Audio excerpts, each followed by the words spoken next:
reforms, particularly from the state legislature perspective, not a local municipality perspective. Dave, 1 minute.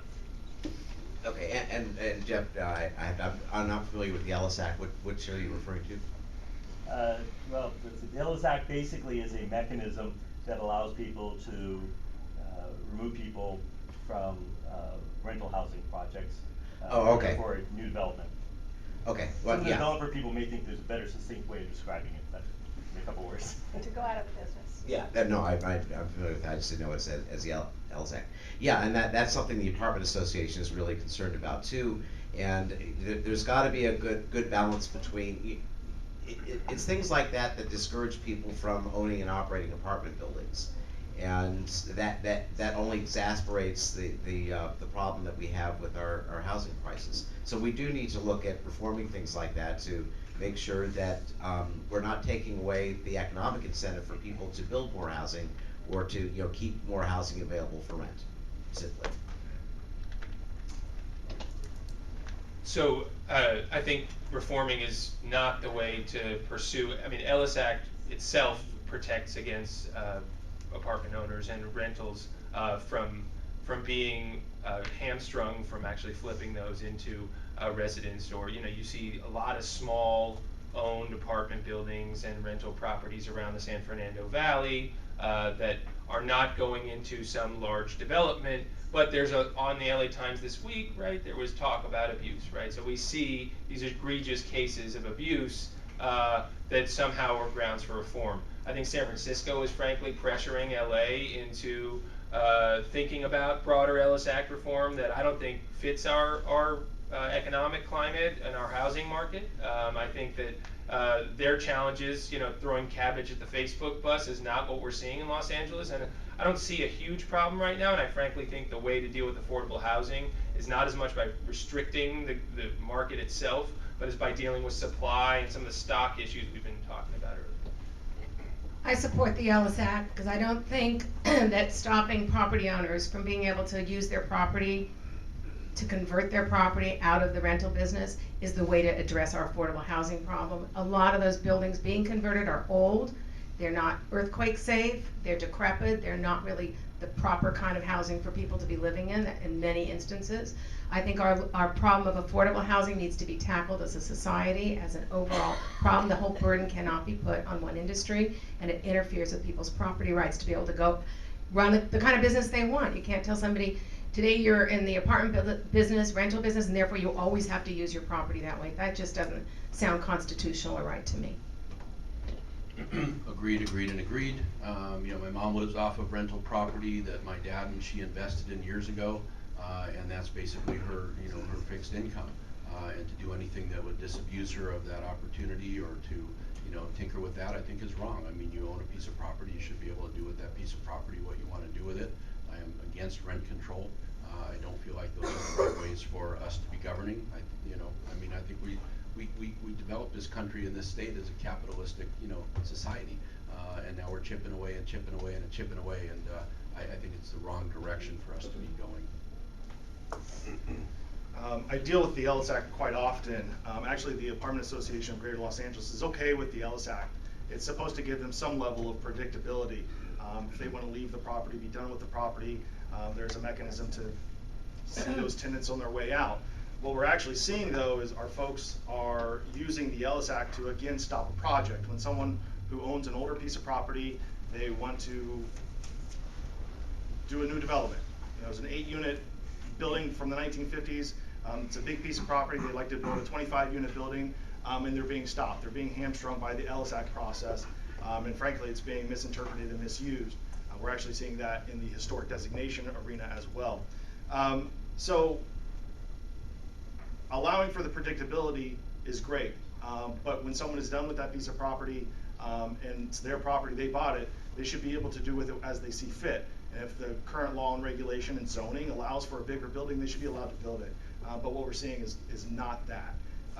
And so just another quick thing, I mean, we have to allow for additional pass-through costs, because when you don't allow the property owner to raise rents, but then you force them to do retrofitting, you don't allow for individual metering, which wastes water, you're basically creating a slum because there's no financial incentive for them to do betterment to their piece of property.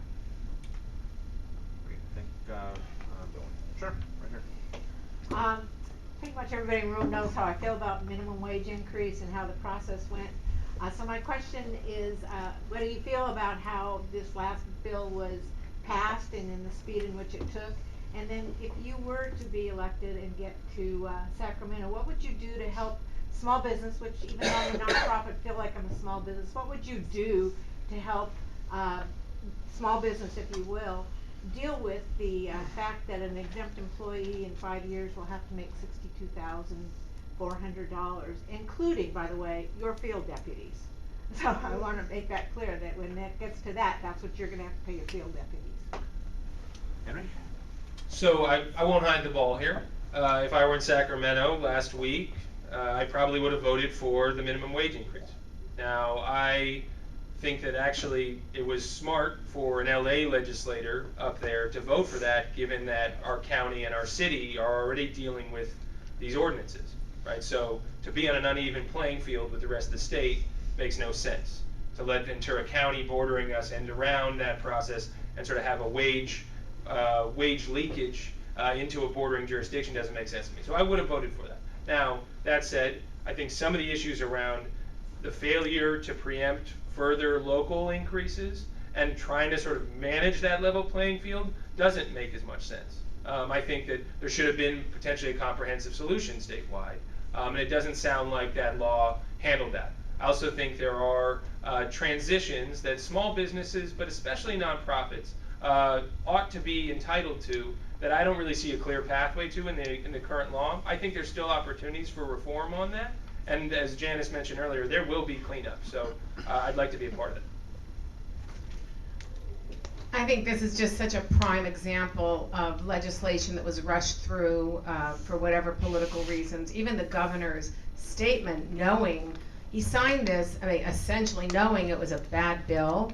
He signed it as a moral matter, which I think we all agree, morality-wise, we can make moral statements that people should be paid proper wages, and even if one is in favor of minimum wage hikes, this was not a well-crafted piece of legislation, not only for exempt employees and nonprofits, and I ran a nonprofit for 12 years, and I understand the impacts. And when you talk to Jan and Boys and Girls Club, the kinds of impacts financially, it's going to mean we can provide less service to the very people that need the public assistance. So the overall economic impacts are going to fall out of this and going to require 25 bills and hundreds of thousands of dollars of legislative time to be able to fix. So I'm in favor of minimum wage increase if it's done in a proper way that takes into account all the various economic impacts and do it smartly, not just to preemptively sign a bill that you put together in 3 days without adequate hearings and input. This is the problem with having a one-party system, which is what we have in California. We have one party. We have a governor, a lieutenant governor, a secretary of state, an attorney general, assembly and state senate members that had a supermajority up until a couple years ago. And it's just, they all follow in line. They're very good at lining up their folks and all doing the same thing. Every single Democrat voted in favor of it. Every single Republican voted against it. But there was no discussion. The Republicans weren't even allowed at the table to have that dialogue. And I think it's dangerous. I think it's dangerous for Republicans to have one-party rule as it is for Democrats to have one-party rule. We're one seat away in the state Senate from having that one-party rule yet again, which is why I think it's important to have that balance, to have that voice, to have that seat at the table. I would have obviously voted against that. It hurts my business and those of the other people that run small businesses in particular. So does the 2 days, 3 days paid sick leave, which now they want to make 3 days paid sick leave, or 2 weeks paid sick leave. All these things are, they sound good, but they're not playing with their own money. They're playing with the person that signed the personal guarantee and's got his name on the lease, and deals with the cash flow until 2 a.m. They're playing with that person's money and they don't get it. And so we really do need to have a balance up there. I think it's tough to say that folks shouldn't earn a good living, but the employer, the business, the main recipient of that price increase is going to be the consumer. that money gets passed along. So the sales, the service, all of that increases. A lot of this is a symptom of, again, life expenses being way too high. We talk about housing, all of those things, which then increase the need for additional funds or additional salaries. So there's kind of two schools of thought. One, should the legislature take care of this on a statewide issue and just force all local jurisdictions to adhere to one set of rules, or do you allow local jurisdictions to figure it out themselves? LA had been dealing with it for a while. There were competing plans, one saying $13 an hour, spreading it out over a longer period of time. Other folks saying no, it needs to be more and faster. The benefit to allowing local jurisdictions to figure it out for themselves is, one, they know themselves better. Two, it also creates a little bit of pause when you know that Burbank right next door isn't going to have the same statute that you are, and maybe you don't want to create an unfair practice of business going to Burbank because they're right across the street. So it creates a pause. Oh, and I'm done. Thank you. The basic premise behind the minimum wage is that someone working full-time shouldn't be living in poverty. The problem I have with doing a statewide minimum wage is that the poverty level varies significantly from San Francisco to Bakersfield, for example. So it would have made more sense for local municipalities to establish what that line is. I understand why they did it. The governor wanted to take control of this instead of having it be on the ballot. He wanted to have it phase in until 2022. But it's not just consumers that are going to bear this. And I hear this from my wife, who runs a home health agency with about 250 employees in the Valley. And she takes Medicare payments. Medicare has not raised their rates in 15 years. And now with the minimum wage coming up that high, she may have to discharge some of her patients if Medicare or Medi-Cal doesn't do something about their rate structure. So you have to look at it at both ends. If we're going to be paying people more, then we're going to have to recognize that there's going to be costs of doing business more, even for the government. Thank you. All right, we're just about out of time. Before we go to closing statements, I'd like to ask a quick question, and that is, had a great substantive discussion so far, but please tell me in a minute, if you can, what's your path to victory? And we'll start with Janice. All right, my path to victory. I have a good path. I don't want to. Do we have to reveal all of our secrets? I think I have a great path to victory. I've lived in the Valley, in the San Fernando Valley, for the last 42 years, and demographically, this district is very much attuned and aligned with the way I think. It's attuned with me, my age. Which I'm happy to tell you what it is if you ask. You have to ask. But let me put it this way. The average voting age in this district is 60 years old. There's 6% more females than males that vote. I will have all the resources I need to be able to wage, hopefully, a very respectful campaign against all my adversaries. And I feel that my reputation in the community as a businesswoman and as a person who has successfully led many enterprises over the last 40 years really speaks loudly to the constituency that I'm seeking to attract. So that's my path to victory. Thank you. Not a big partisan. I'm more of an independent thinker. I'm more of a moderate insofar as my views.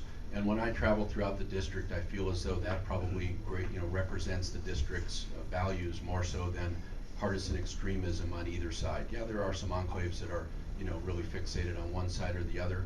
But for the most part, what I find is that the folks in this district, are pretty level-headed. They're pretty moderate in their beliefs for the most part, and they're looking for people that are going to be solutions-oriented and not hyper-partisan, that are not fixated on particular things, but rather things that are, common-sense-orientated.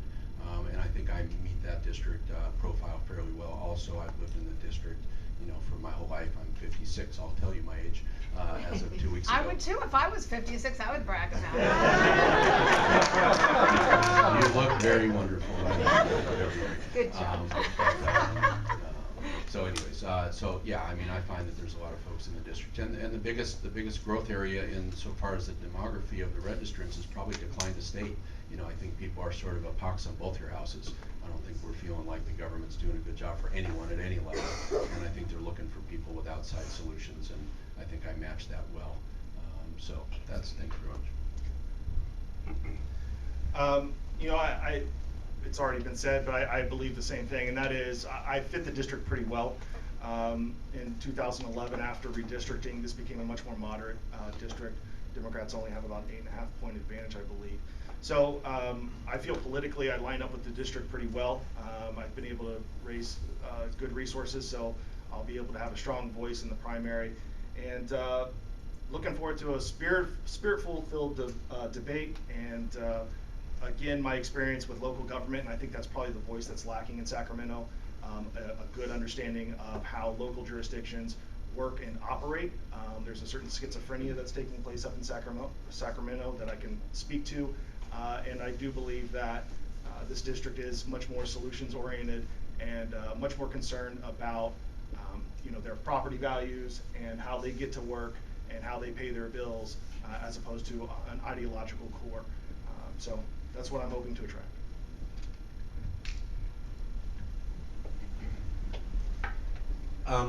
One of the unique advantages I have up here is that I've actually been elected to public office 7 times in what's the toughest corner of this district for Democrats.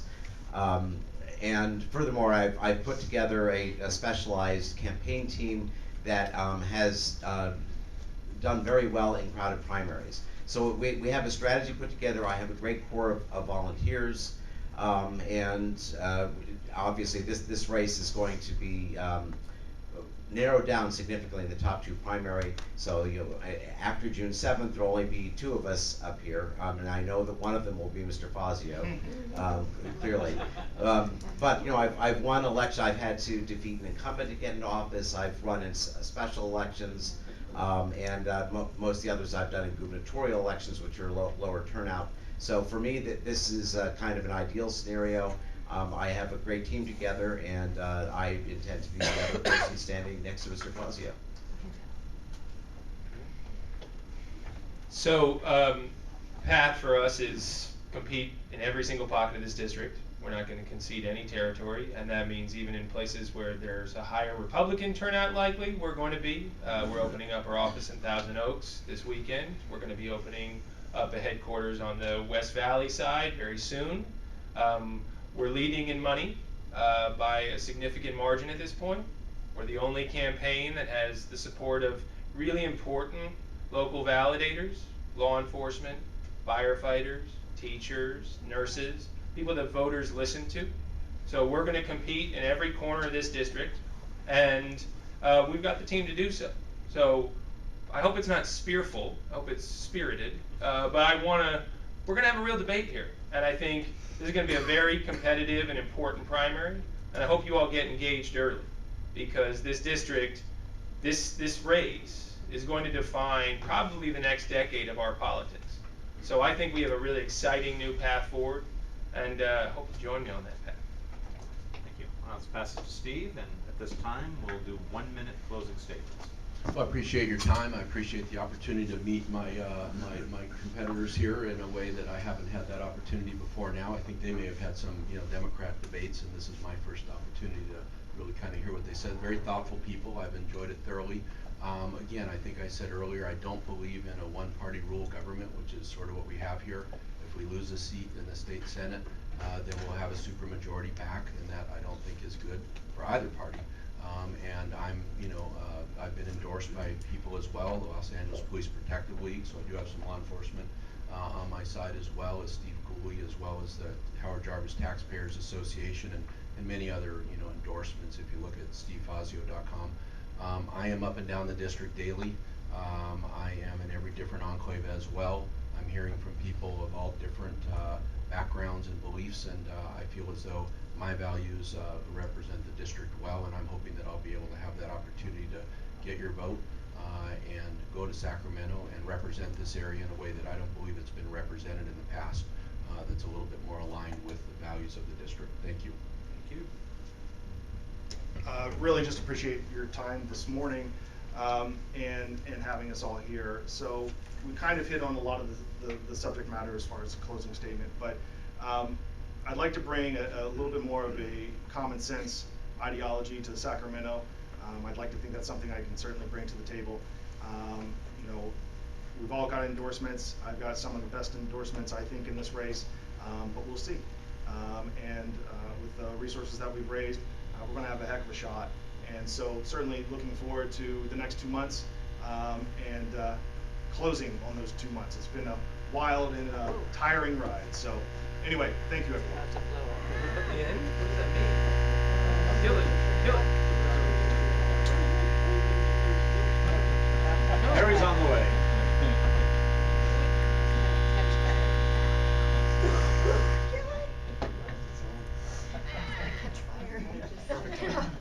Almost made it. Almost made it. Are we gonna give Sean the last word? Nobody wants that. All right, David. Oh, is this the way it's? We'll just go without. Yeah, let's go. Okay. Well, I don't think I need the microphone either. So, the thoughts I wanted to leave with you is I think some of the frustration that we have with partisan politics is that in Washington DC and in Sacramento in particular, it's really easy to get caught up in a bubble and look at issues through a partisan lens or just an abstraction and lose touch with how policy decisions affect real people in their daily lives back at home.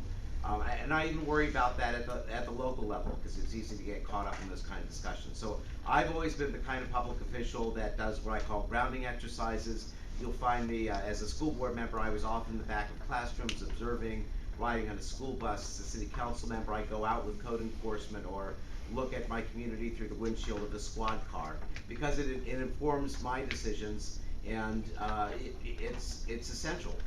So I make this pledge to you as your state senator in Sacramento. That will continue to be my practice. I will always be here listening to you and making policy decisions that make sense. Thank you. Henry? So, I want to make one point of clarification before we left. Might be obvious, but I am not Fran Pavley. I'm Henry Stern. Now, I have a tremendous amount of respect for Senator Pavley, for whom I've worked for the last 4 years. But my intention in leading for the next, hopefully, decade or 12 years, but at least 4, is to engage directly with VICA early and the local businesses in a way that I don't think has been done for the last 8. It pains me when I see you all come up to Sacramento with a stack of sheets of all the different bills, right? Yes, no, and all the time and effort that gets put into that advocacy. And I don't like seeing you lose. We need to find common areas where we can win. I think that's in infrastructure development. I think that's investing more in our education system. And I think that does have to do with finding smart regulatory compromise, that you need a left flank to deliver for you. I will be at that table and I want to be there with you. So thank you guys for coming out this morning. And finally, Janice. Hi, I spent 22 years representing small businesses and small property owners, and I understand the complexity of small business. I've been a progressive Democrat on social issues my whole life. So I was quite shocked when I came into this race just a few weeks ago as compared to so many who've been running for a long time, to find how polarized our community is. I never thought of myself as being in a box. I'm a pro-business person, but I'm a progressive Democrat on social issues. So I was quite shocked when labor, the labor unions, categorically rejected my candidacy, and they all preferred Henry Stern, and they felt that I was not going to be responsive to labor. Why? Because I've represented real life businesses, and I've represented real life property owners, and my husband has represented developers. And I think that's a really outrageous way to make political decisions. I will not make those kinds of decisions. I still remain to be pro-labor, even though they have rejected me and see many of their issues as compelling, but I am not tied to labor. I'm a unique individual in that I have no ideology that guides me other than problem solving and common sense for the common good. And that's why I feel that I will be the best candidate for this. I am the best candidate and will be the best senator for all of you. Let's give everyone a round of applause.